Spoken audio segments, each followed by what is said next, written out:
बता तो दिए, अब क्या बताएं, बोलिए ना, लिखेबे ना करेंगे। उड़ीसा में एक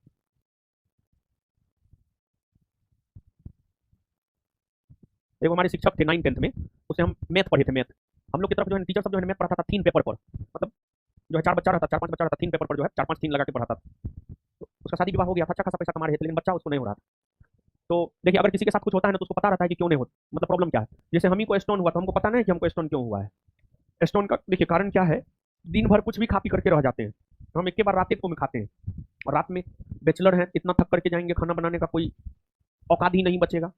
मैक्सिमम टाइम मतलब महीना में 30 के 30 दिन आप समझिए कि हम रेस्टोरेंट में खाते थे, तो ज्यादा तेल मसाला खाए, पानी कम पिए, वही सब चीज पचा नहीं, स्टोन का रूप धारण कर लिया। तो वो टीचर जो है हमको एक लाइन समझाए थे, एक लाइन बोले थे।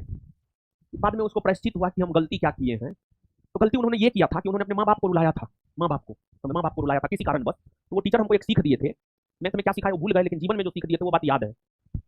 बोले थे कि देखो, सबको बोले थे, चारों पांचों स्टूडेंट को, देखो अभी मेरे पास किसी भी चीज का कोई कमी नहीं है, अच्छा जीवन जी रहे हैं, पैसा कमा रहे हैं, सब कुछ कर रहे हैं, लेकिन एक बात का दुख है कि हमको संतान नहीं हो रहा है, और हमको पता है क्यों नहीं हो रहा है, और उसका प्रायश्चित भी हम कर रहे हैं, क्योंकि हम कुछ दिन अपने माँ बाप को रुलाए थे। तो उन्होंने ये बात बोला कि कभी भी प्रयास करना जीवन में थोड़ा कम कमाए, कभी भी माँ बाप के आंख से आंसू तुम्हारे कारण ना आए। अगर तुम्हारे कारण तुम्हारे माँ बाप के आंख से एक बूंद आंसू आ गया, वो एक बूंद नहीं होता है, वो समुद्र होता है, समुद्र। और समुद्र के एक किनारे से दूसरे किनारे तुम्हारी औकात नहीं है कि तुम जा सकते हो। तो इसी वजह से आप हर किसी का दिल दुखाइएगा, और माँ बाप भी यार इंसान है, वो भगवान नहीं है ऐसे तो, इस मानव के रूप में वो आपके लिए भगवान ही है। माँ बाप का भी दिल दुखता है, माँ बाप का दिल दुखता है, एकदम दिल दुखता है, समझे, बहुत दिल दुखता है माँ बाप का भी। आप ये मत समझिएगा कि आप कुछ भी गलत कर लीजिएगा तो माँ बाप का दिल नहीं दुखेगा। हम अपने परिवार की बात बता रहे हैं, हिंदू है, ये तो आप जानते करते हैं, हिंदू परंपरा में जब माँ बाप मरता है ना तो बड़ा बेटा उसको जो है अग्नि देता है, मुखाग्नि बड़ा बेटा देता है, समझ गए, मुखाग्नि बड़ा बेटा देता है, ये परंपरा है, कहीं हिंदू धर्म ग्रंथ में लिखा हुआ नहीं है, लेकिन ये परंपरा शुरू से चलती हुई आ रही है। तो वही बड़ा बेटा है, ये है, छोटा बेटा अगर अग्नि दे तो समाज में विद्रोह हो जाता है, नहीं ऐसा नहीं होगा, लोग कहता है भोज नहीं खाएंगे हम तुम्हारा, समाज बाइकआउट करता है, ऐसा होता है हाँ या ना, एकदम होता है। अरे सुनो तो यार, तुम होशियार हो तो तुम्हारे को में नहीं होता होगा, होता है ऐसा सामान्य तौर पर।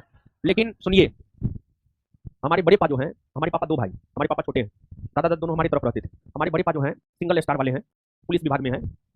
तो वो एक बार ऐसे घर गए, हमारी दादी दरवाजे पर बैठी हुई थी, नहीं प्रणाम किए, उनका दिल बहुत दुखा, और फिर वो उसी रोज बोल दिए, जब वो जाने लगे घर से ड्यूटी पे, तब आए प्रणाम करने के लिए।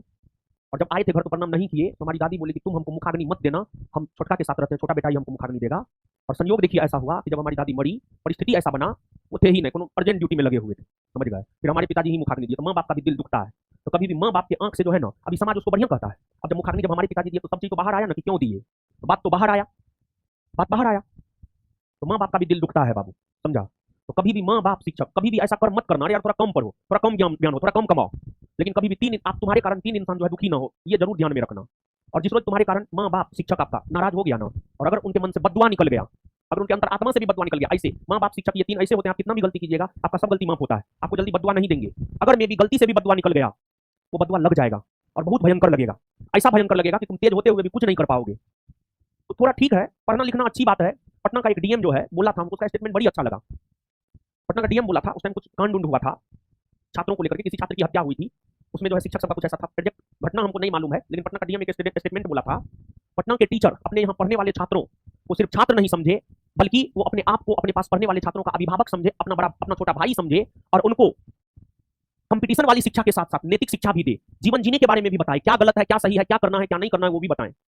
सिर्फ पैसा कमा लेना बड़ी बात ना है, सबको लेकर चलना बड़ी बात है, समाज आपको अच्छा कहे बड़ी बात है, समाज में आप कितना पैसा कमा लिए सबका सम्मान कीजिए ये बड़ी बात है, जॉब कर लेना कोई बहुत बड़ी बात नहीं है, लेकिन हर कोई आपको एक अच्छा आदमी कहे ये बहुत बड़ी बात है, हर कोई आपके कर्मों को सराहे ये बड़ी बात है। अकबर बाबर झील झरना जलप्रपात पढ़ के नौकरी ले लीजिएगा, लेकिन नैतिकता मानवता उससे नहीं आता है बाबू। तो ये सब चीजों को भी ध्यान में रखना चाहिए इंसान को, समझे। लिखिए अब क्या हेडिंग मारे, ओडिशा में